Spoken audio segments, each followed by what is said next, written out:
వాక్యం ఏమిటంటే, ఏది దేవుని చిత్తం, ఏది దేవుని చిత్తం. ఒక ఎమ్మెల్యేతో ఉండి, ఒక ఎంపీతో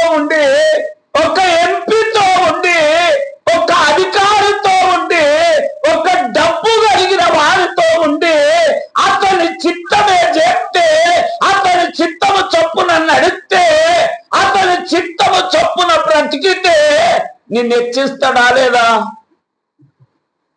నీకు సాయం చేస్తాడా లేదా? నీకు డబ్బులు ఇస్తాడా లేదా? నీకు తక్కువ కాకుండా చూస్తాడా లేదా? మరి దేవుని చిత్తం ఎరిగి దేవునితో నడిస్తే దేవునికి స్తోత్రం. దేవుని చిత్తం ఎరిగి దేవునితో నడిచామంటే దేవుని దగ్గర ఏముందండి? ఏముంది అందరు చెప్పండి. ఏముంది? ఎండి ఉన్నది, బంగారం ఉన్నది. ఇప్పుడు 1,80,000 అట. 1,08,000 అట తులం. అంటే ఎన్ని బంగారం ఉన్నది, దేనికి వాడుకోవాలి? ధరించుకుంటానికి కాదు, పైసలకు బదులుగా వాడారు వాళ్ళు. స్తోత్రం. కొనాలంటే దేంతో కొన్నారు? భూములు ఎండితో కొన్నారు కదా. బంగారం ఉండాలి, దేనికి ఉండాలి? ఆమేన్. దేవునికి మహిమ కలుగును గాక. దేనికి ఉండాలి? ఇంట్లో నిల్వ ఉండాలి. దేవునికి స్తోత్రం. ఆమేన్. కడ్డీలు చేసి పెట్టుకోండి, ఇంట్లో పెట్టుకోండి, కడ్డీలు చేసి పెట్టుకోండి. ఎండి నాది, బంగారం నాది. ఆయన చిత్త ప్రకారం నడిచిన వారికి ఎండిని ఇస్తాడు, బంగారం ఇస్తాడు. దేవునికి స్తోత్రం. దేవునికి మహిమ కలుగును గాక. ఆయన చిత్తము చొప్పున చేయటమే మన వంతు. ఆయన చిత్తాన్ని గ్రహించాలి, ఆయన చిత్తాన్ని తెలుసుకోవాలి, ఆయన మనసు మనకు తెలిసి రావాలి. దేవునికి స్తోత్రం. ఇప్పుడు భార్య మనస్సు భర్తకు అర్థమవుతుందా లేదా? పూర్తిగా అర్థమవుతుంది. భర్త మనస్సు భార్యకు అర్థమవుతుందా లేదా? పూర్తిగా అర్థమవుతుంది. కానీ మనము దేవుని మనస్సును తెలుసుకున్నామా? స్తోత్రం. దేవుని మనసు తెలుసుకున్నామా? దేవుని మనసు తెలుసుకొని ఆయన చిత్తము చొప్పున చేస్తే దేవునికి స్తోత్రం. దేవుని మనసు తెలుసుకొని ఆయన చిత్త ప్రకారం నడిస్తే, ఈ దినాలలో అంత వారి చిత్తమేనండి. ఈ దినాలలో అంతా తలెత్తి చూడాలి. ఈ దినాలలో అంతా వారి డబ్బుంది, నా చిత్తం, నా ఇష్టం, నువ్వెవడు చెప్పడానికి? దేవుని చిత్తమే జరిగితే దేవునికి స్తోత్రం. దేవుని చిత్తమే చేస్తే అది అందరికీ నచ్చేటట్లుగా ఉంటది. దేవుని చిత్తమే జరిగితే అది అందరూ మెచ్చుకునేటట్లుగా ఉంటది. స్తోత్రం. దేవునికి మహిమ కలుగును గాక. ఆయన చిత్తం ఎరిగి కూడా ఆ విధంగా చెయ్యని వారికి ఎక్కువ దెబ్బలు తగులుతాయట. ఆయన చిత్తం ఎరిగి కూడా ఆ విధంగా చెయ్యని వానికి ఎక్కువ దెబ్బలు పడదామా, తక్కువ దెబ్బలు పడదామా? తక్కువ దెబ్బలు పడాలంటే ఆయన చిత్తం ఎరిగి నడవాల. మన చిత్తం అస్సలు చేసుకోకూడదు. దేవునికి స్తోత్రం. మన శరీరం అనేక విషయాలలో ఆశపడి ఆశల వైపు మన శరీరం లాక్కెళ్తుంది.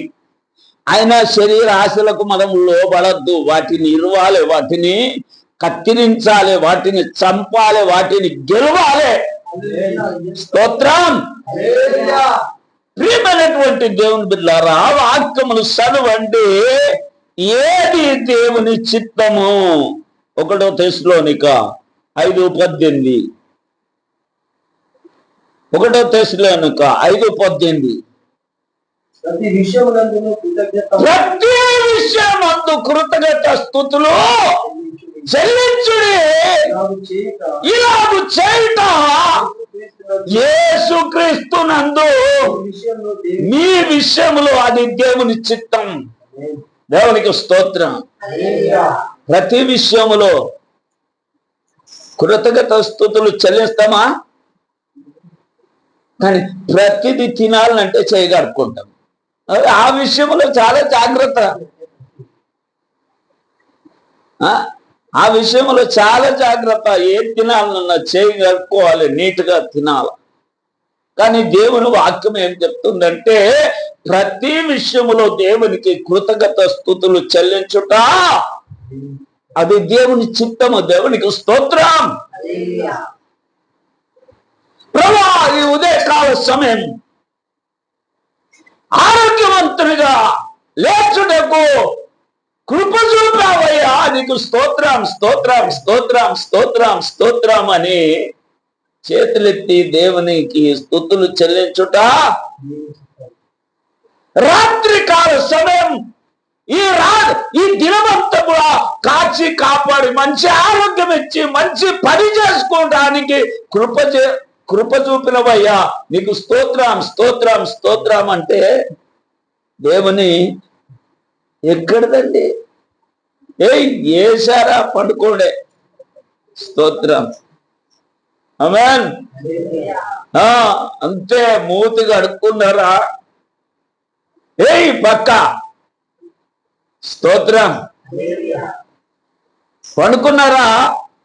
కథం అంతే. అంటేనే గుర్రు నా అంతస్తు నుండి కిందికి వినబడుతుందండి. ఒక ఇంటికాడు ఉంటే గుర్రు. ఓ అమ్మో, ఆ ఇల్లు గతి ఏంది అసలు? పక్క పొన్నోళ్ళ గతి ఏంది అసలు? పక్కిళ్ళోళ్ళు కిటికీలకే వినబడితే ఈ ఇంటోళ్ళ గతి ఏంది? అది ఫిర్యాదు కావాల్సిన విషయమా? మరి ఫిర్యాదు చేద్దామా? అయ్యా, మా పక్కింటి అయినా వాళ్ళ ఇంటి వైపే కిటికీ ఉందయ్యా, రాత్రి పండుకొని గుర్రు కొడుతుండని కంప్లైంట్ ఇద్దామా? చేయరాని పని కదా. దేవునికి స్తోత్రం. దేవుని బిడ్డలారా, ఎన్నెన్నో చేయగలుగుతాం, ఎన్నెన్నో పాటించగలుగుతాం.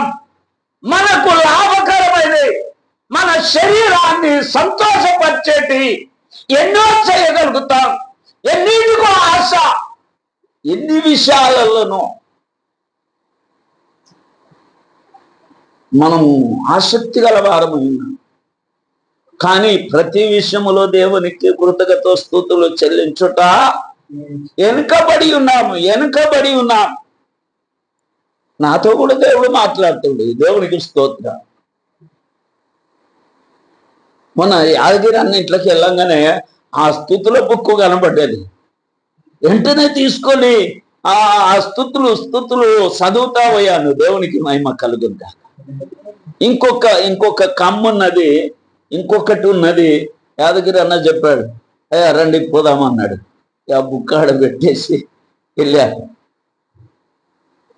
ప్రతి విషయంలో దేవునికి కృతజ్ఞత స్తుతులు చెల్లించుట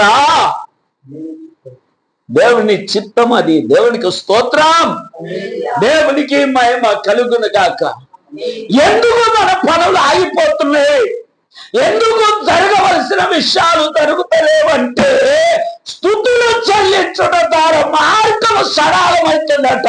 దేవునికి స్తోత్రం. స్తుతులు చెల్లించుట ద్వారా మార్గము సరళమవుతుందట. అందుకనే జాన్ బాబాయ్ గారు అనేవారు, కాళ్ళు వెళ్తుండగా ట్రాఫిక్ ఎక్కువ ఉంటే యేసు రక్తం చెప్పండి, స్తుతులు చెల్లించండి. ఆ స్తుతులు చెల్లించినప్పుడు యేసు రక్తము జయము, యేసునామమే జయమని దేవుని స్తుతిస్తున్నప్పుడు బండి ఆగకుంటే వెళ్ళిపోయేది. దేవునికి స్తోత్రం. అందుకనే మనము స్తుతులు చెల్లించినప్పుడు మార్గం సరళమవుతుంది. కనుక తన కార్యాలు చేసినప్పుడెల్లా ఆయన ఆకాశం వైపు కన్నులెత్తి కృతజ్ఞత స్తుతులు చెల్లించేవాడు. ఇక్కడ అధికమైపోయేటి రొట్టెలు చేపలు. ఆమేన్. దేవునికి స్తోత్రం. ఆయన గుడ్డివాడి కళ్ళు తెరిచినప్పుడు ఆకాశం వైపు కన్నులెత్తి తండ్రికి కృతజ్ఞత స్తుతులు చెల్లించాడు. ఎట్లా? స్తోత్రం. మనం చేయలేము, కానీ చేసి చూడాలి. దేవునికి స్తోత్రం. చేత అనుభవించగలుగుతాం. ప్రతి విషయంలో దేవునికి కృతజ్ఞత స్తుతులు చెల్లించుట దేవుని చిత్తము, దేవునికి సంతోషము, దేవునికి ఆనందము, దేవునికి స్తోత్రం. ఇప్పుడు మీరు తల్లులుగా ఉన్నారు. మీ కొడుకు, మీ కూతురు మీ మాట వింటే మీకు ఎంత సంతోషం కదా? ఎంత సంతోషం, చాలా సంతోషం. మరి చెయ్యి ముద్దు పెట్టుకోబుద్ది అవుతుంది ఒక్కోసారి కదా? అట్లా అంతకంటే మంచి మనసు కలిగిన దేవునికి మనం ఎప్పుడు కృతజ్ఞత స్తుతులు చెల్లిస్తే ఆయన ద్వారా మనం శబాస్ అనిపించుకుంటే, బల అనిపించుకుంటే దేవునికి స్తోత్రం. ఆయన అన్ని మనవి, ఆయన అన్ని మనవి. ఏంటి? బంగారం ఎండే అనుకోకండి. ఆయన అభిషేకం మనది, ఆయన ప్రేమ మనది, ఆయన ఘనత మనది, ఆయన ప్రవాహము ఇక ఆయనది మనకు వచ్చింది అనుకో, నీడ పడితే రోగులు స్వస్థత. దేవునికి స్తోత్రం కదా? ఆయన గంత ఇచ్చాడా లేదా? పేతురుకు మొత్తం ఇచ్చాడు. అప్పుడు నీడ పడితేనే వస్త్రము సింగు ముడితే స్వస్థత కలిగింది. ప్రభు వస్త్రము సింగు ముడితే. కానీ పేతురు నడితే నీడ పడితే ఏది గొప్పది? నీడనే గొప్పదా కాదా? అందుకని నా విశ్వాసం ఉంచిన వాడు నాకంటే గొప్ప కార్యములు చేస్తున్నాను దేవుడే చెప్పాడు. దేవునికి స్తోత్రం. ప్రియమైనటువంటి దేవుని బిడ్డారా, ఆయన చిత్తము చేయమనుకోవాలి. ఇంకో మాట చెప్తానండి. మా చిన్ననాటి కాలంలో, మీ అమ్మ నాటి కాలంలో కూరాడుకుంటూ ఉండేది. చూసావా నువ్వు? కూరాడుకుంటూ ఉండేది. పొద్దుగాలల్లో ఇవ్వంగానే అలుకు విడి చేస్తేనే కానీ పొయ్యి మీద అలుకు విడి చేస్తేనే కానీ పొయ్యి ముట్టించద్దు. తెలుసా? అలుకు, ఎర్ర అలుకు పొయ్యి చుట్టూ అలికితే మరి తెలియనట్టుగా. మీకు ఇప్పుడు అంత ఒప్పుకుందా? స్తోత్రం. ఈ రోజేందో పొద్దుగా ఇవ్వంగానే అలుకు బెండ ముట్టాలి. అది వాసన వచ్చేది. అలుకు పేడ అందులో కలిపేవారు. ఎర్ర అలుకులో కొంత పేడ కలిపేవారు మా చిన్ననాటి కాలంలో.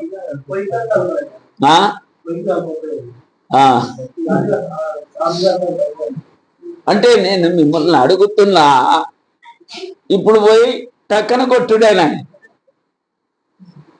అంత ఓపిక ఎక్కడిది?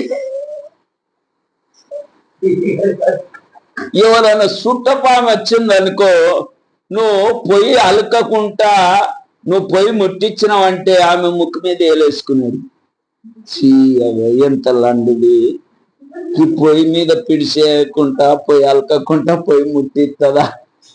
ఇప్పటి వాళ్ళకి సాధ్యమా? ఇప్పటి వాళ్ళకు సాధ్యమా? మరి ఇలాంటి సోమరులే కృతజ్ఞత స్తుతులు చెల్లిస్తారంటే నేను ఎట్లా నమ్మాలి?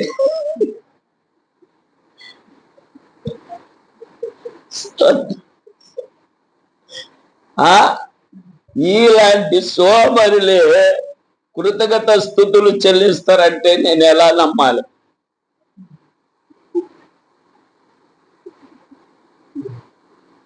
ఊళ్ళలో ఒక పద్ధతి ఉంటది. చలికాలం బాగా చలి పెడుతుంది అనుకో, బాగా చలి పెడుతుంది, ఒళ్ళును కరిసే చలి పెడుతుంది అనుకో, ముసలోడు పోయి ఆడ నిలబడతాడు ఓ దగ్గర. ఇంత చలి ఎందుకు వచ్చినామంటే అది అలవాటు, అది అలవాటు. దేవుని స్తోత్రం. అది అలవాటు అండి. మనకు కూడా కొన్ని దైవికమైన పద్ధతులు అలవాటు కావాలి. దేవునికి స్తోత్రం.